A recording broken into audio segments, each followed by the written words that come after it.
Welcome to News You Can Use in your personal and professional lives. Hi, I'm Dan Finn, and for more than 30 years, I've been helping people just like you achieve their long-term fixed income security needs and address certain tax challenges they face using a variety of strategies unique to their personal situations. I want to thank you for the opportunity to be of service to you today.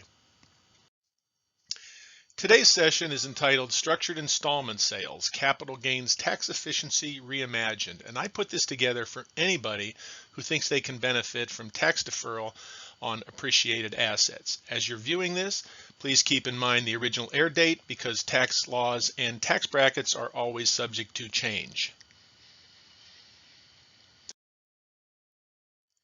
As far as who can benefit from this session, well, I primarily put it together for investors, business owners, and real estate owners who are looking to defer taxes on their capital gains. But all the professionals that work with these individuals would also benefit from this knowledge, and hopefully this is something that you'll find beneficial.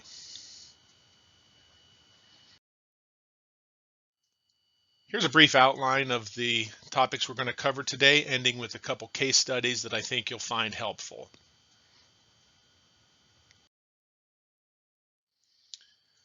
Okay, when people decide it's time to end things, whether it's ownership of a business or property, they want to put some exit strategies together. These are some of the more common ones, and of all of these, I'll bet you the one that you've heard the least about is structured installment sales, which is the topic of our conversation today.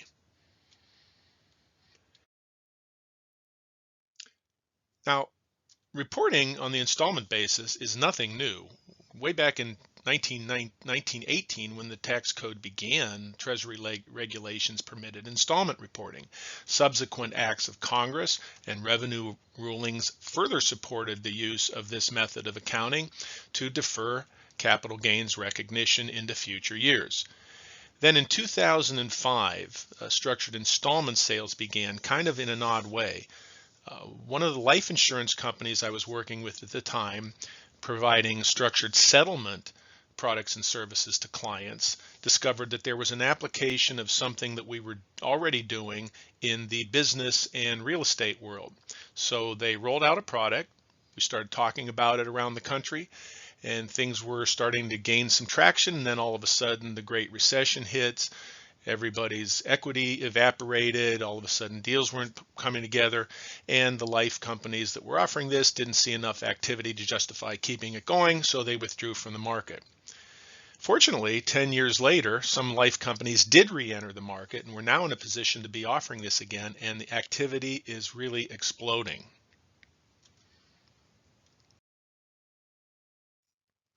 Installment sales.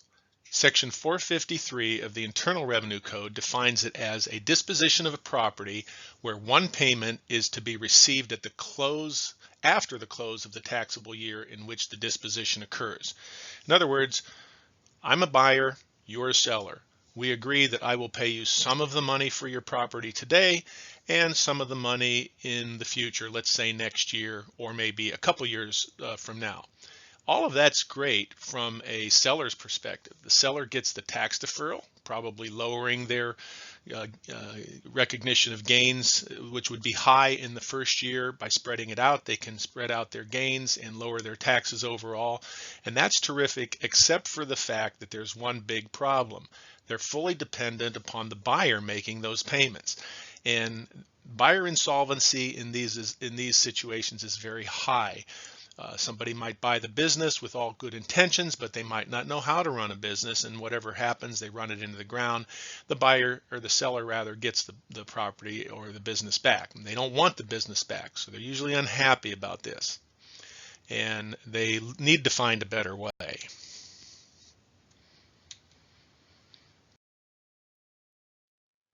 The revenue rulings I mentioned said that if you substitute obligors, if I'm the buyer, I make a promise and a commitment to make payments to you in the future, but I, the buyer, decide that I want to transfer my responsibility to make those payments to you, the seller, to a third party, The IRS is clear that that does not change the tax treatment from the seller's perspective. So if the buyer does transfer that, seller doesn't care. Seller still gets the money.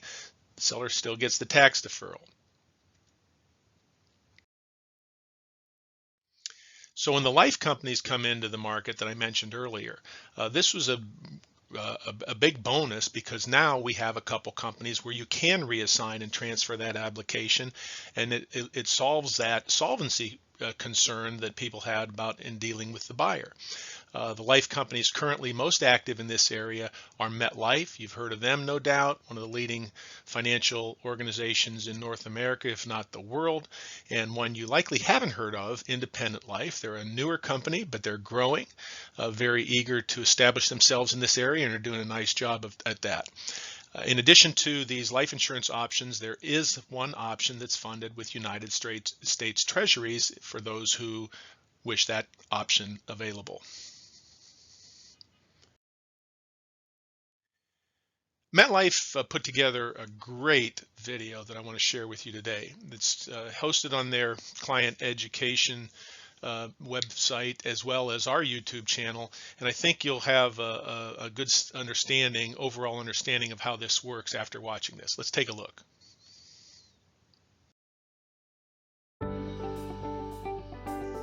How can a structured installment sale benefit someone who's selling a property or business? Meet Joan.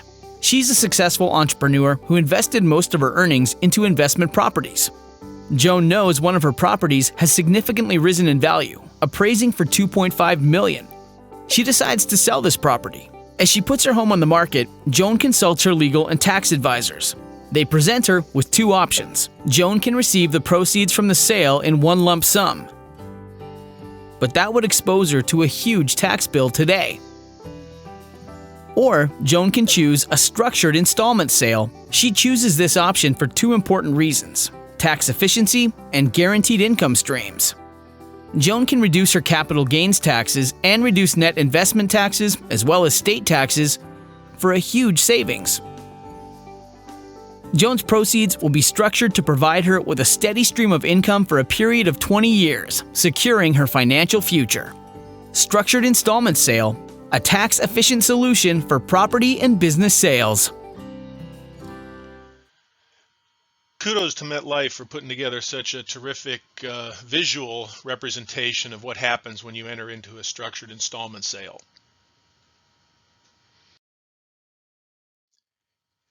Speaking of what drove Joan to want to pursue a structured installment sale, let's take a look at a transaction.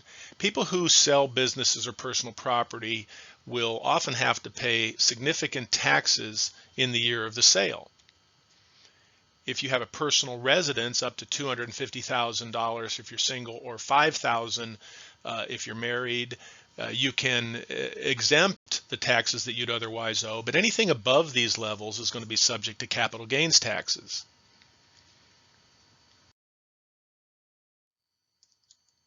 If you have $1 million, say, that you paid $100,000 for the property a number of years ago, $900,000 of that is going to be taxed as appreciation. And those capital gains are going to be meaningful. The tax pain's definitely real. You can see what happens at the different levels.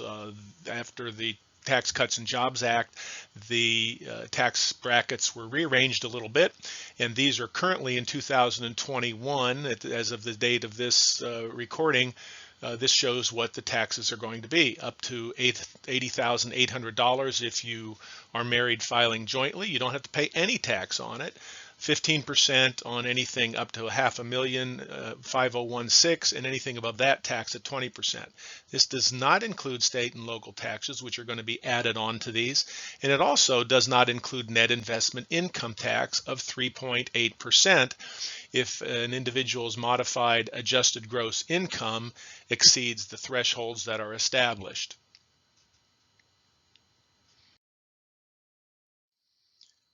The aforementioned Tax Cuts and Jobs Act did change the tax treatment a little bit. They lowered the threshold for when 20% kicks in on those capital gains.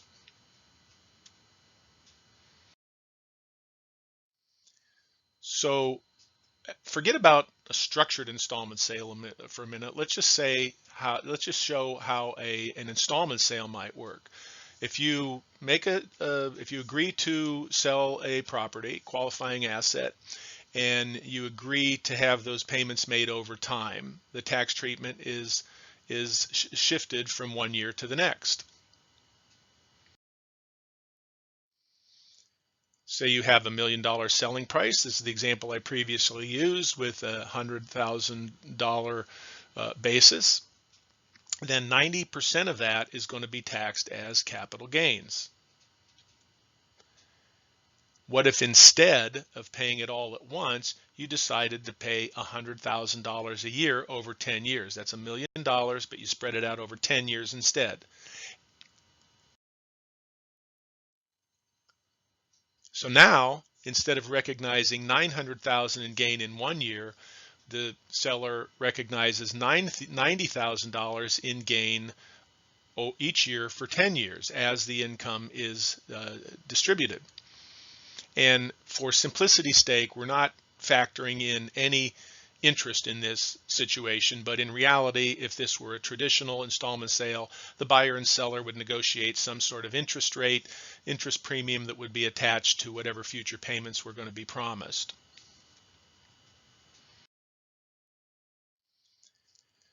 Seller still has to report all of these all of this income on their tax returns using Form 60-52, and everybody's always advised to seek their own independent tax counsel and legal counsel for any transaction.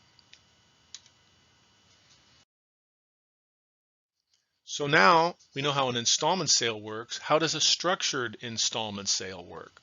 Well, it's similar, but they take the security risk of the buyer away, since the buyer will assign their obligation to make those future periodic payments to an independent third party.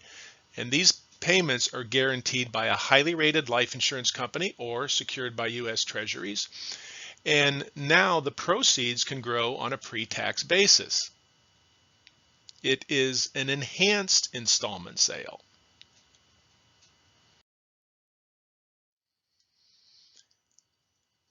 Installment sale plus substitute obligor equals a structured installment sale.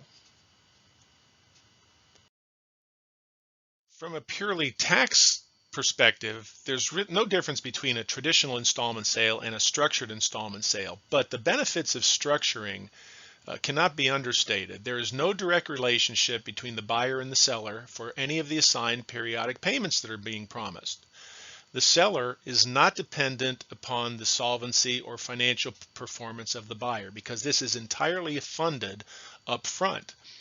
There is flexibility in payment design. Sometimes if you don't want to have all the payments made equally over time, you can defer them, have a couple lump sums in the future. You do have some flexibility depending on which option you choose and which life companies agreeing to make these future payments.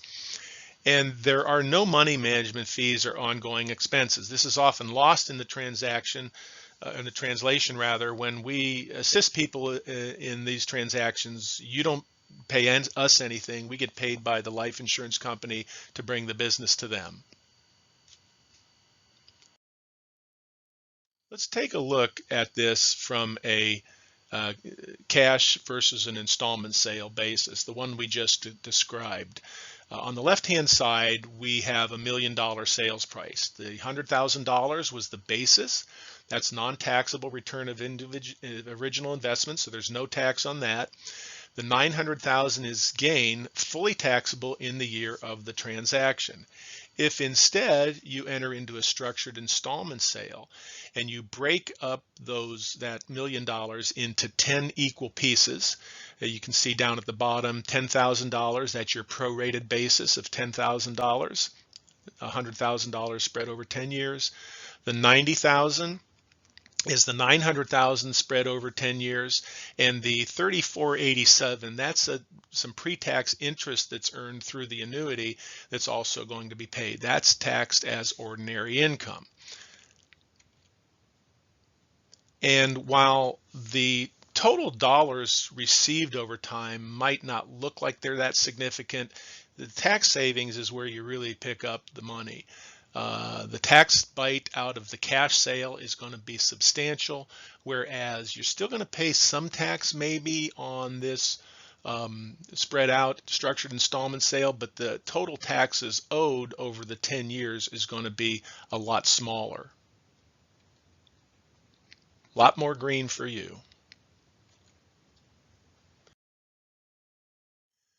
Okay, procedurally, here's what happens. We put the paperwork together. We work with the buyer and seller to make sure that all the appropriate regulations are followed. In a traditional sale of either a property or a business, what normally happens is the buyer pays cash or secures their mortgage or however they get their financing and agrees to make that payment upfront to the seller in exchange for a fully executed sales agreement and transfer of the title. In a traditional setting, these two entities are not involved. But when you do a structured installment sale, it changes slightly. There's usually some cash paid to the seller up front, though not always, and then there's a promise by the buyer to make these future periodic payments. The sales agreement is modified to reflect that they are agreeing to this, and the title is still transferred at closing. Now, through closing, the buyer will send a portion of the money, whatever is required to make those future periodic payments, to the assignee, a third-party assignee, who agrees to accept that responsibility and promises to make those payments to the seller. They achieve that by sending that cash further on to the life insurance company. Life insurance company issues an annuity contract, which is owned by the assignee, which is why the buyer is not involved. The assignee now owns the annuity contract, and the seller says, that's fine with me. I agree to accept this money coming from you, the life insurance company, instead of the buyer, and the life company sends the periodic payments to the seller. So this is actually what happens when you assemble all the required paperwork to fully implement a structured installment sale. A few important distinctions are worth noting. Now, the buyer still must pay cash or receive their own financing. Invariably, we get calls after people watch this and they say, well, I've got a buyer that wants to buy this property, but they only have 70% of the money. Can you finance the rest of that? Well, the answer to that is no. We don't finance. A structured installment sale is not financing. They still have to come up, the buyer still has to come up with the same amount of money as if they were paying cash, because to them, they are paying cash. The buyer has to assign the obligation. You cannot do this in a vacuum. A lot of times you'll get questions and say, well, why can't I just settle for cash or just sell this for cash and then enter into one of these and defer the taxes?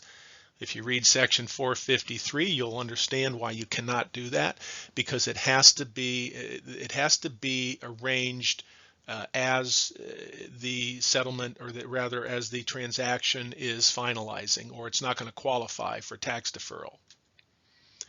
There is an acknowledgement statement where both parties need to agree and execute a statement saying they acknowledge that this is a 453 transaction.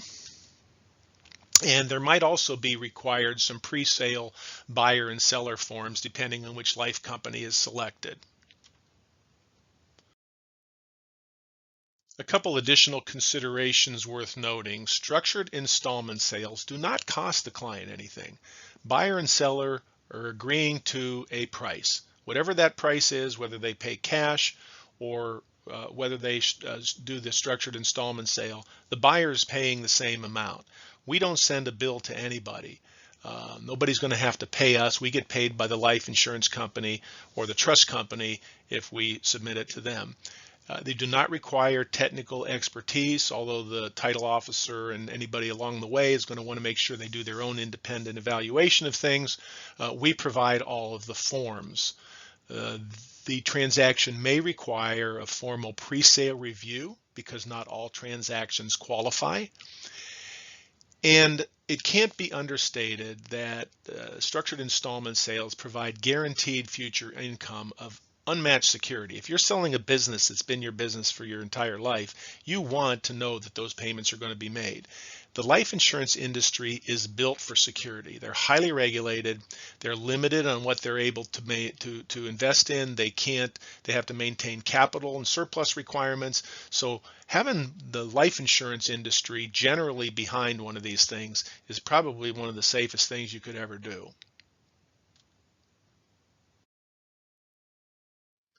Okay, let's look at a couple of examples. We're going to start with a hypothetical one here. Ray Tiring.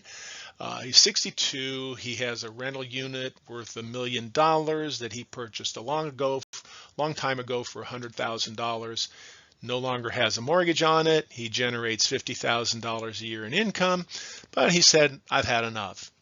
I'm done with this." Now, Ray's kind of used to the $50,000 a year income his property is generating, but he's kind of fed up with the taxes, insurance premiums. He's been sued a few times, has to deal with vacancies, calls in the middle of the night, tenants arguing, rent controls, and there's other headache sources that he's just kind of had enough of.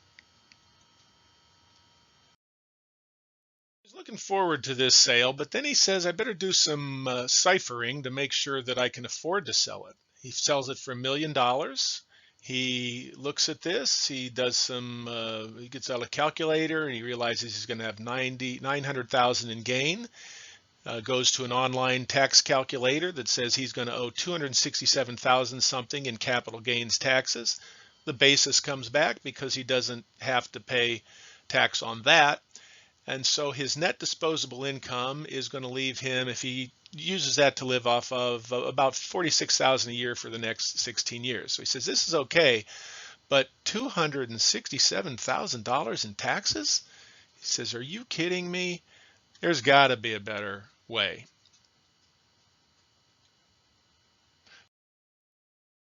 Well, fortunately, there is a better way. A structured installment sale that allows him to take $250,000 cash up front, plus a structured installment sale whereby the $750,000 is used to purchase a series of future periodic payments, in this case $56,000, which he's going to receive annually for the next 15 years. He pays zero tax on the prorated basis, which is spread out over time because you don't pay tax on basis. And interestingly, he pays zero on the prorated gain because he is below the threshold. Remember that tax spreadsheet I showed you earlier about the tax paying is real? He's below that threshold, so he doesn't have to pay any tax on that gain. He still has to pay a little bit of tax on the interest, but that's pales in comparison. Over time, he now has $53,000 plus in disposable income over the next 15 years, in addition to the money that he has in the first year. So, add it all up, he gets 16% more money per year, almost going on 40% more money total. Now, he no longer owns the property, so all those headaches that he had, those are all gone. The disadvantage is he no longer owns the property. People that own real estate like the idea of real estate always holding its value, and they have it at the end. But in Ray's case, didn't have anybody to leave it to. He just wants to liquidate it. The one risk that he does take is future taxes may rise, and he'll be subject to whatever rates are in effect at the time. But for now, he's comfortable taking that risk. If we look at this in the same fashion that I showed you that one example earlier, you can see that he gets $250,000 up front, of which 25 is non-taxable return of basis, no tax on that, and in addition, he receives the gain over time, 43,000 about, and the interest that comes along with it of about $6,000, and all this happens for the next 15 years.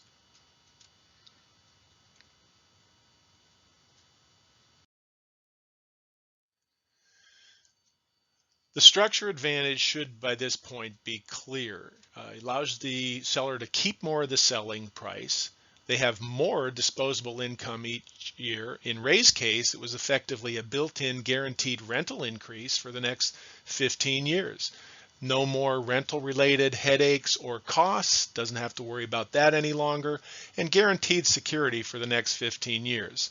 $250,000 cash gross at closing. He'll pay some taxes on that, but he still has a significant amount of money. Add it all up, and it's a great illustration, even though this is an illustrative example because actual facts and figures vary over time. Now let's look at a real case study. This is actually one that occurred about a year ago, a little more than a year ago, where let's call him Brian. He was receiving a 1/3 ownership in a house that was bequeathed to him and his sisters by his parents. His share was valued at $210,000, $482, all of which is capital gain. He and his wife Lisa, both working, earned a combined $115,000. She was hoping to quit her $40,000 a year job to stay at home with their newborn. So now they wonder what the smartest money move is. Should they structure it or should they take cash? Let's take a look. If Brian looked at the cash option, the 1 year, he and his wife are both working, so that's $115,000 this year. In addition, he's got capital gains of $210,000. So his total income for that year, their total income for that year, is a little over $325,000. They do have to pay income tax on their regular income. They also have to pay capital gains tax and net investment income tax. Add it all up, their net income for that first year, $255,000, almost $256,000. The next 5 years, when Lisa's going to be staying at home with their newborn child as they start a family, Brian's still working at $75,000 a year. No capital gains because they've already addressed that in the year of the sale previously, so they'll never have that again.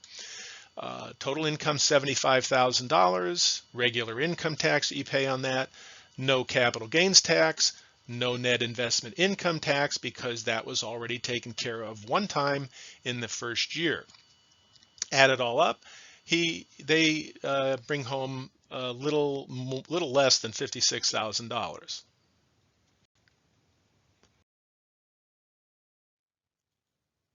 Total income over those 6 years, $535,412. What if they decided to enter into a structured installment sale instead? Here's how that would work. They contact their friendly neighborhood structured installment sale expert who put together a proposal that shows $210,000 went into this product in exchange for a promise to make monthly payments of $35, $36, $42 per month, guaranteed for 5 years. So you'll see that $210,000 picked up about $2,000 in tax deferred interest. Not a significant amount, but this is a tax savings, not an investment that anybody's looking at getting significant returns out of. So entering into the structured installment sale option, it changes like this. The first year, they're both still working, $115,000. They've deferred that entire amount, so there's no capital gains that they're going to be declaring this year. Total income $115,000 minus their income tax, and because they didn't have any capital gains, they don't have to pay any capital gains tax or net investment income tax. Add it all up, their net income for that first year is a little less than $80,000. In years 2 through 6, however, they have their adjusted gross income. That's Brian working, Lisa staying home with the kids. And they do have capital gains, though, that they have to deal with. That, remember, is the structured installment sale income of $35, $36, $42 a month, guaranteed for 5 years. So each year they will have that $42,000 of income. Their total income that year is $117,000. There's income tax they still have to pay. But look at this. The capital gains tax they have to pay is 0. as is the net investment income tax. And that's because they fall below the threshold. If you go back to the earlier slide where you showed that spreadsheet of what the taxes are due, if you take the standard deduction, they're below the threshold for even triggering any capital gains tax. Add it all up, now their net income for those next 6 years, or those next 5 years rather, is a little less than $100,000.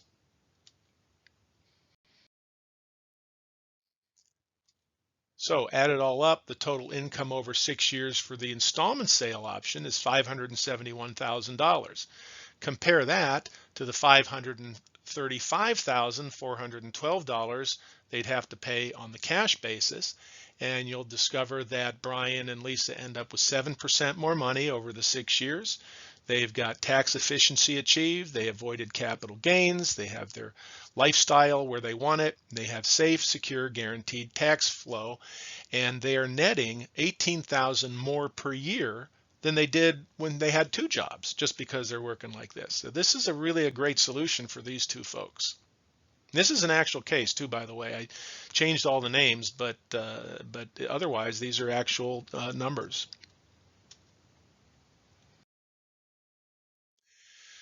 So who are the people that can most benefit from a structured installment sale? Well, baby boomers and their parents. And I keep their parents there because I actually had somebody not long ago. Some baby boomers still have parents that are in their 80s that might be good candidates for this.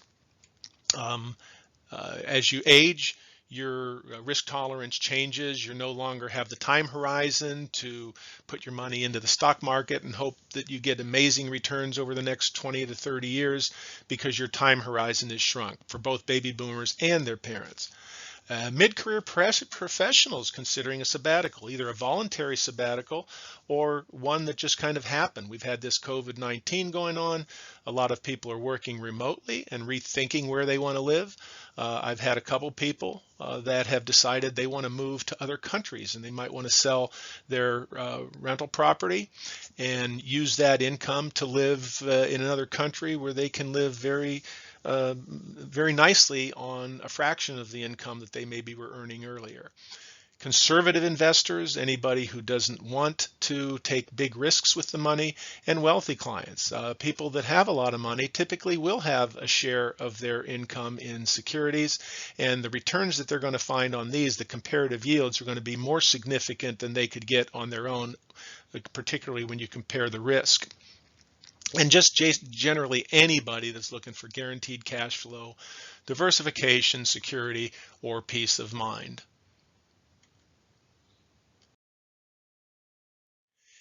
That's about it. So if you liked what you saw here, please visit my companion website. I also have a couple articles that have appeared in Realty Times that you might find interesting. And we'll just leave you with these parting words of wisdom. There was a famous 20th century humorist that once said, "I'm more concerned with the return of my money than return on my money." Remember, structured installment sales aren't going to give you great returns, but they are definitely returning your money, and the tax effective yields are going to be significant. And that was Will Rogers, by the way. That's it. Hope you found this useful. If you have any questions, have any transactions you'd like to discuss, or if you have a group that you'd like to have this presentation done customized to your organization, just let me know. I do that frequently.